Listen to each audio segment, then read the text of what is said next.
Hello friends, welcome to JSK pharmacy channel. आज हम बात करेंगे सेफ्पडॉक्साइम के बारे में और सेफ्पडॉक्साइम को किस बीमारी में इसका यूज करें, इसकी साइड इफेक्ट्स और किस बीमारी में इसका उपयोग ना करें, इसके बारे में आज बात करेंगे। पहले हम बात करते हैं पेडियाट्रिक्स के लिए यूज की जाने वाली सिरप और टैबलेट के बारे में। पेडियाट्रिक्स यूज के लिए सेफ्पडॉक्साइम ड्रॉप और सेफ्पडॉक्साइम 100 मिलीग्राम और 50 मिलीग्राम सिरप में आती है और टैबलेट फॉर्म में 100 मिलीग्राम और 50 मिलीग्राम में उपलब्ध है। अब बात करते हैं एडल्ट के लिए यूज की जाने वाली टैबलेट के बारे में। एडल्ट के यूज के लिए 200 मिलीग्राम टैबलेट फॉर्म में उपलब्ध है। सेफ्पडॉक्साइम एक एंटीबायोटिक दवाई है। इसका उपयोग हमारी बॉडी के विभिन्न प्रकार के बैक्टीरियल इन्फेक्शंस के इलाज के लिए किया जाता है। यह बैक्टीरिया को बैक्टीरियल प्रोटेक्टिव कवरिंग कोशिका झिल्ली बनाने से रोककर बैक्टीरिया को मारता है, जो बैक्टीरिया को जीवित रहने के लिए आवश्यक होता है। अब बात करते हैं सेफ्पडॉक्साइम के यूज के बारे में। ओटिटिस मीडिया मध्य कान की सूजन संबंधी बीमारियों का एक समूह है। ये तेजी से शुरू होने वाला संक्रमण है जो आमतौर पर कान में दर्द के साथ होता है।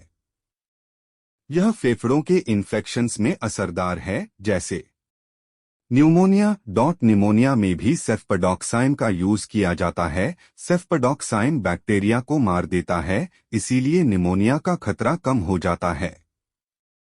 ग्रसनीशोथ गले के पिछले हिस्से की सूजन, जिसे ग्रसनी के नाम से जाना जाता है।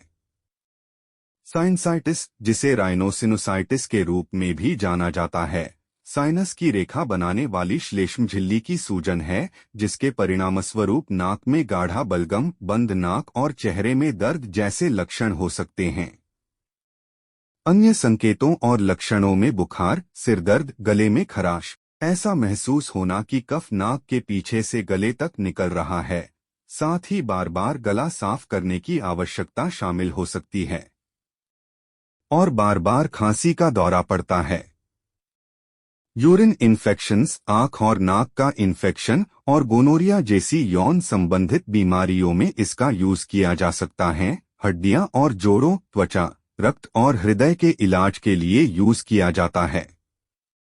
यह दवा आमतौर पर आपको कुछ दिनों के अंदर बेहतर महसूस कराती है, लेकिन आपको इसे बताए गए अनुसार लेते रहना चाहिए, चाहे आप बेहतर महसूस कर रहे हों। समय से पहले बंद करने पर इन्फेक्शन फिर से वापस आ सकता है और फिर इलाज करना और भी मुश्किल हो सकता है। इस प्रकार के ये सभी बैक्टीरिया को मारता है, जिसमें आपके लक्षणों को बेहतर बनाने में और इन्फेक्शन के इलाज में मदद मिलती है। सेफ्पडॉक्साइम का मिसयूज नहीं करना चाहिए। आपको डॉक्टर ने जितने दिन का डोज दिया गया हो उतने दिनों तक लेना चाहिए। दवाई का डोज अधूरा रहने पर एक भी बैक्टीरिया बच जाता है तो हमारे शरीर में वो एक बैक्टीरिया आपको फिर से बीमार कर सकता है।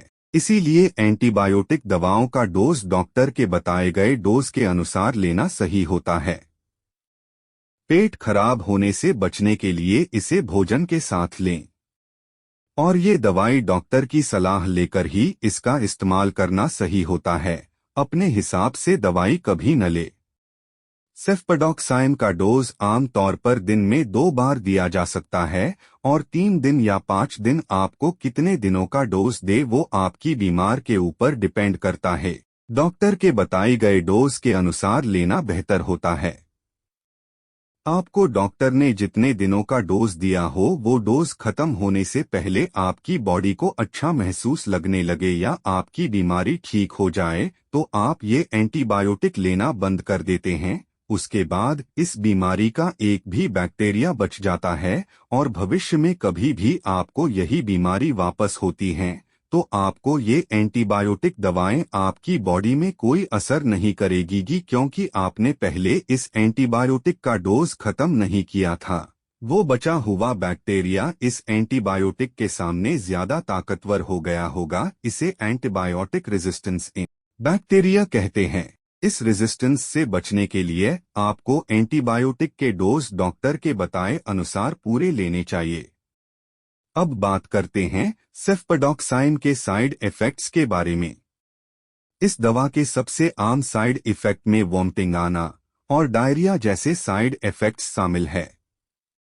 नियमित रूप से दवा का सेवन करने से साइड इफेक्ट अपने आप समाप्त हो जाते हैं। अगर साइड इफेक्ट बने रहते हैं या लक्षण बिगड़ने लगते हैं तो अपने डॉक्टर से सलाह लेनी चाहिए। अगर आपको रैश, त्वचा में खुजली, चेहरे और मुंह पर सूजन हो जाए तो सेफ्पडॉक्साइन का सेवन बंद करें और अपने डॉक्टर को तुरंत सूचित करें। सेफ्पडॉक्साइन टैबलेट को आमतौर पर गर्भावस्था और स्तनपान के दौरान इस्तेमाल करने के लिए सुरक्षित माना जाता है। खास करके सेफ्पडॉक्साइन को किडनी की बीमारी और लिवर की बीमारियों से पीड़ित मरीजों में सेफ्पडॉक्साइन का इस्तेमाल सावधानी से किया जाना चाहिए, क्योंकि सेफ्पडॉक्साइन के डोज में बदलाव की आवश्यकता हो सकती है। कृपया अपने डॉक्टर से सलाह लें।